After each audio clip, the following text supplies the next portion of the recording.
Technique ক্লাসে সকলকে স্বাগত। আজকের আলোচ্য বিষয় নবম শ্রেণীর তৃতীয় পর্যায়ক্রমিক মূল্যায়নের ইতিহাসের তৃতীয় সেটের প্রশ্ন এবং তার উত্তর। তোমার তৃতীয় পর্যায়ক্রমিক মূল্যায়ন বা ফাইনাল পরীক্ষা নভেম্বরে অনুষ্ঠিত হবে। এই পরীক্ষা তোমাদের পূর্ণমান থাকবে 90, সময় পাবে তোমরা 3 ঘন্টা 15 মিনিট। তোমাদের এর আগে ইতিহাসের প্রথম সেট এবং দ্বিতীয় সেট অর্থাৎ দুখান সেটের প্রশ্ন এবং তার উত্তর করানো হয়ে গেছে। তো তোমরা যারা দেখোনি তাদের জন্য লিঙ্ক ডেসক্রিপশন বক্সে দেওয়া আছে, তোমরা সেখান থেকে দেখে নিতে পারো। তোমাদের এই প্রশ্নোত্তর পর্ব শুরু হওয়ার আগে একবার আমরা সিলেবাসটা দেখে নেব, তারপরে আমরা প্রশ্নোত্তর পর্ব শুরু করব। দেখো তোমাদের কি কি ভাগে ভাগ হয়েছে। দেখো অধ্যায় হিসেবে যদি ভাগ করি আমরা, বিভাগ ক বহু বিকল্প ভিত্তিক প্রশ্ন, প্রশ্নমান 1। হ্যাঁ, এটা যে প্রথম যে অধ্যায় সেখান থেকে তোমাদের 3টে এমসিকিউ, দ্বিতীয় অধ্যায় থেকেও 3টে এমসিকিউ, 3 নম্বর অধ্যায় থেকেও 3টে এমসিকিউ, এরকম করে 1, 2, 3, 4, 5, 6 এই প্রত্যেকটা 6টা চ্যাপ্টার থেকে 3টে করে এমসিকিউ। শুধুমাত্র 7 নম্বর যে চ্যাপ্টারটা আছে সেখান থেকে তোমার 2টো এমসিকিউ থাকছে। একইভাবে তোমাদের যে 1 নম্বরের প্রশ্ন 1, 2, 3, 4, 5, 6 এই 6টা চ্যাপ্টার থেকে তোমাদের 3টে করে 1 নম্বর প্রশ্ন থাকছে, এবং 7 নম্বর চ্যাপ্টার থেকে তোমাদের 2টো 1 নম্বর প্রশ্ন থাকছে। আর 2 নম্বরের প্রশ্ন তোমাদের 1, 2, 3, 4, 5, 6, 7টা চ্যাপ্টার থেকেই 2টো করে প্রশ্ন থাকছে। আর তোমাদের যে 4 নম্বরের প্রশ্ন সেটা তোমাদের 2টো করে প্রশ্ন থাকছে প্রতিটি চ্যাপ্টার থেকে, শুধু 7 নম্বর চ্যাপ্টারটা বাদ।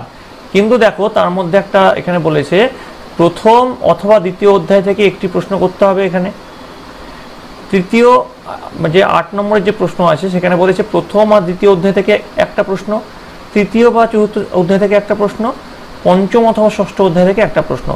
এইভাবে তোমাদের 8 নম্বরের যে প্রশ্ন, 8 মার্কসের যে প্রশ্ন তার ভাগটা করেছে। ঠিক আছে, এইভাবে তোমাদের মোট 90 নম্বর পরীক্ষা। তো এবার দেখে নাও তোমাদের প্রশ্ন এবং উত্তর। তো দেখো তোমাদের প্রথমে যেটা আছে বিভাগ ক, সঠিক উত্তরটি বেছে নিয়ে লেখো। প্রথমে আছে 1 গুণ 20, অর্থাৎ তোমাদের 20টা প্রশ্নের উত্তর দিতে হবে। প্রথম যে প্রশ্ন, ফ্রান্সের কর ব্যবস্থায় লবণের উপর ধার্য করের নাম ছিল। তো প্রথম অপশন হচ্ছে কপিতাসিও, তারপর হচ্ছে গ্যাবল, তারপর হচ্ছে ভাতিয়াম, তারপর হচ্ছে এডস। তো এটার যে সঠিক উত্তর সেটা হচ্ছে গ্যাবল। তারপরে দেখো 2 নম্বর, ফ্রান্সকে ভ্রান্ত অর্থনীতির জাদুঘর বলে অভিহিত করেন কে করেন? অ্যাডাম স্মিথ, নাকি মন্টেস্কু, নাকি রুশো, নাকি দিদেরো? উত্তর হচ্ছে অ্যাডাম স্মিথ। 3 নম্বর, the spirit of the laws গ্রন্থটির লেখক হলেন রুশো, নাকি মন্টেস্কু, নাকি রোবসপিয়ার, নাকি মিরাবো? উত্তর হচ্ছে মন্টেস্কু। তারপরে দেখো, ডাইরেক্টরি নামে নতুন প্রজাতান্ত্রিক শাসন আরম্ভ হয়েছিল ইংল্যান্ডে, নাকি ফ্রান্সে, নাকি ইতালিতে, নাকি রাশিয়ায়? উত্তর হচ্ছে ফ্রান্সে। 5 নম্বর, দ্বিতীয় জাস্টিনিয়ান নামে অভিহিত হন নেপোলিয়ন, বিসমার্ক, মেটারনিক, হিটলার? উত্তর হচ্ছে নেপোলিয়ন। 6 নম্বর, কোড নেপোলিয়নের স্থান পায় 181টি আইন, নাকি 241টি আইন, নাকি 1281টি আইন, নাকি 2287টি আইন? উত্তর হচ্ছে 2287টি আইন। 7 নম্বর, ভিয়েনা সম্মেলনের সূচনা হয় 1805 খ্রিস্টাব্দে, 1850 খ্রিস্টাব্দে, 1815 খ্রিস্টাব্দে, 1820 খ্রিস্টাব্দে? উত্তর হচ্ছে 1815 খ্রিস্টাব্দে।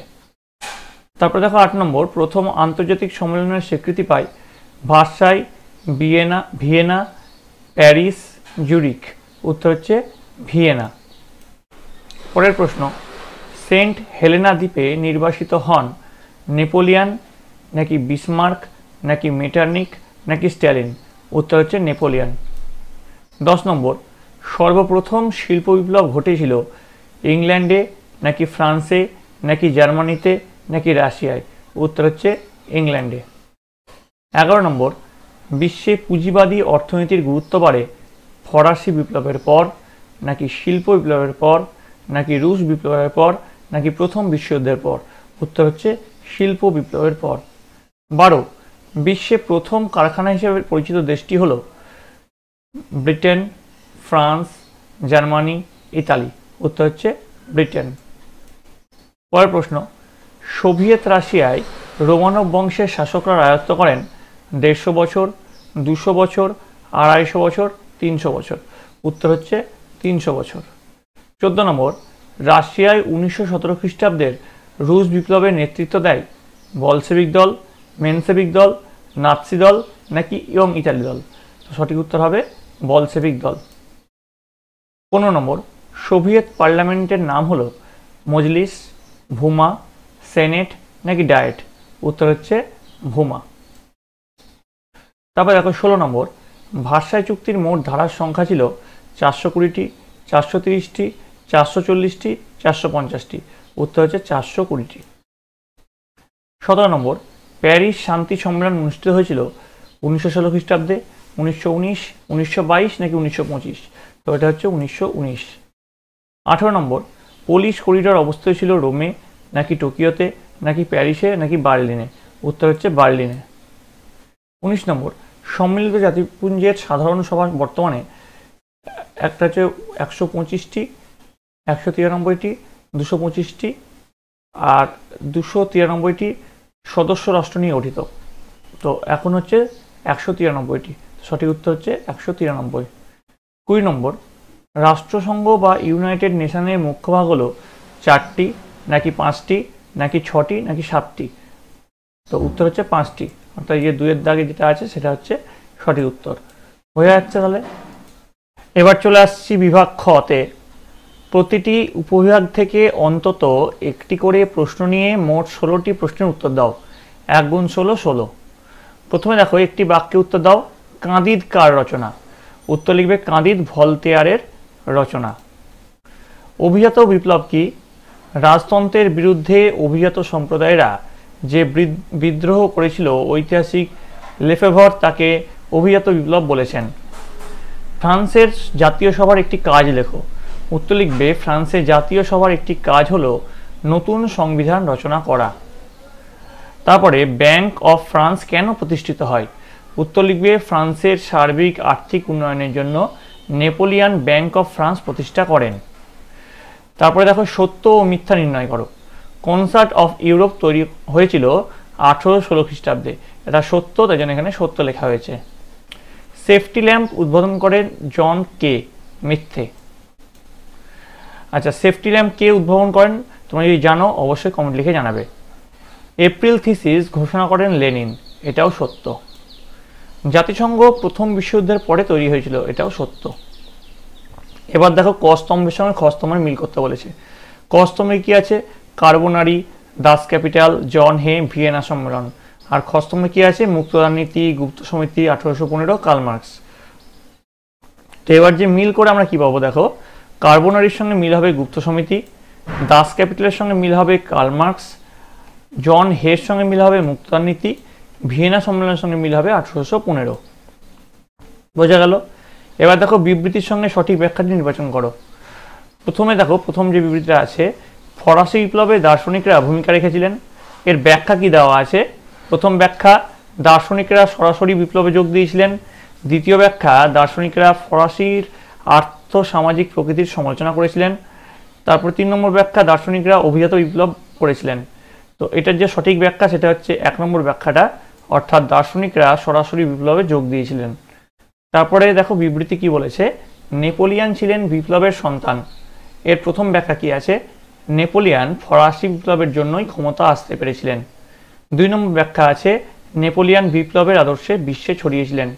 3 নম্বরে দেখো ব্যাখ্যা আছে, নেপোলিয়ান বিপ্লবকে ধ্বংস করেছিলেন।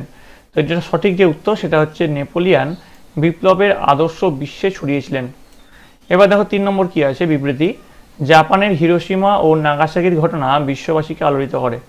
প্রথম ব্যাখ্যা আছে, ভয়াল ভয়ঙ্কর পরমাণু বোমার ধ্বংসলীলা দেখে মানুষ স্থির করে যুদ্ধ নয় শান্তি চায়। 2 নম্বর, বিশ্বের 3য় বিশ্বযুদ্ধের প্রস্তুতির জন্য।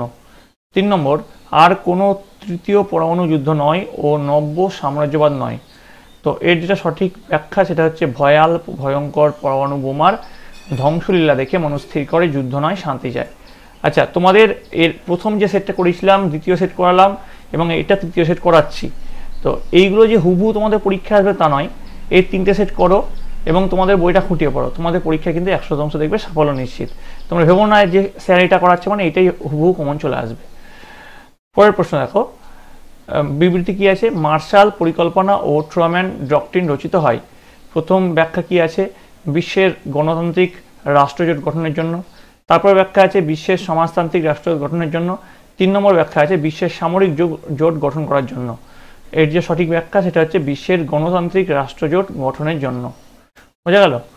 এবার দেখো 2.5 আছে শূন্যস্থান পূরণ করো।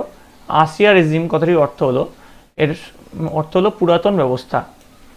পরের প্রশ্ন, দ্য মাদার উপন্যাসের রচয়িতা হলেন, দ্য মাদার উপন্যাসের রচয়িতা হলেন ম্যাক্সিস গোকি। তারপরে দেখো, ড্যাশ খ্রিস্টাব্দে সনদ আইনে ভারতে ইংরেজ কোম্পানির একচেটিয়া বাজার দখলের অধিকার লুপ্ত হয়। এর সঠিক উত্তর হচ্ছে 1813 খ্রিস্টাব্দের। 4 নম্বর, সম্মিলিত জাতিপুঞ্জের প্রথম মহাসচিব কে ছিলেন? এর সঠিক উত্তর হবে ট্রিগভিলি। ঠিক আছে, এবার চলে আসছি আমরা বিভাগ গতে। বিভাগ গয়ের প্রশ্নোত্তর পর্ব আলোচনা করার আগে বলে রাখি, এগুলো তোমাদের এর আগের কিছু কিছু হয়তো প্রশ্ন যেগুলো দিয়েছিলাম সেখানে কিছু কিছু মিল পাবে, এবং এগুলোর উত্তর তোমরা বইয়ে পেয়ে যাবে। যদি না পাও তোমরা কমেন্টে জানাবে যে কোনটা পেলে না, আমি তার উত্তরগুলো দেওয়ার চেষ্টা করব। তো দেখো, প্রথমে যে কোশ্চেন আছে, 2টি বা 3টি বাক্যে উত্তর লেখো, যে কোনো 11টি। 2 গুণ 11 সমান 22। প্রথম প্রশ্ন, টেনিস কোর্টের শপথ কি? পরের প্রশ্ন, সন্ত্রাসের রাজত্বের 2টি সুফল লেখো।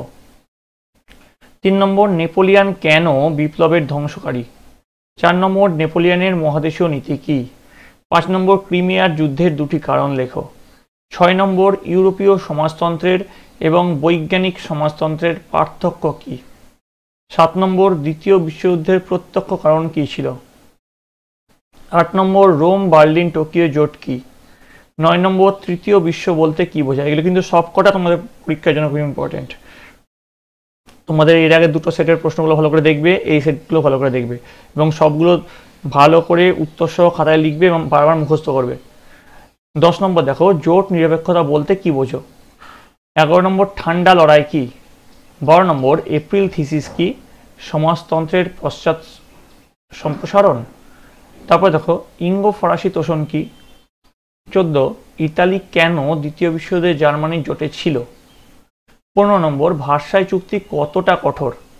16 নম্বর, মার্শাল পরিকল্পনা কি? এবার দেখো, চলে আসছি বিভাগ ঘতে। নিচের প্রশ্নগুলির 7-8টি বাক্যে উত্তর দাও। 4 গুণ 6 24। প্রথম প্রশ্ন, ইউরোপে ফরাসি বিপ্লবের প্রভাব সংক্ষেপে লেখো, অথবা ফ্রান্সে জুলাই বিপ্লবের কারণ ও ফলাফল সংক্ষেপে লেখো। 2 নম্বর, ইউরোপে ভিয়েনা সম্মেলনের কার্যকলাপ আলোচনা করো, অথবা মেটার্নিক ব্যবস্থার পতনের কারণগুলি লেখো। 3 নম্বর, ইতালিতে মুসোলিনির উত্থানের পটভূমি আলোচনা করো, অথবা স্পেনের গৃহযুদ্ধ সম্পর্কে টিকা লেখো।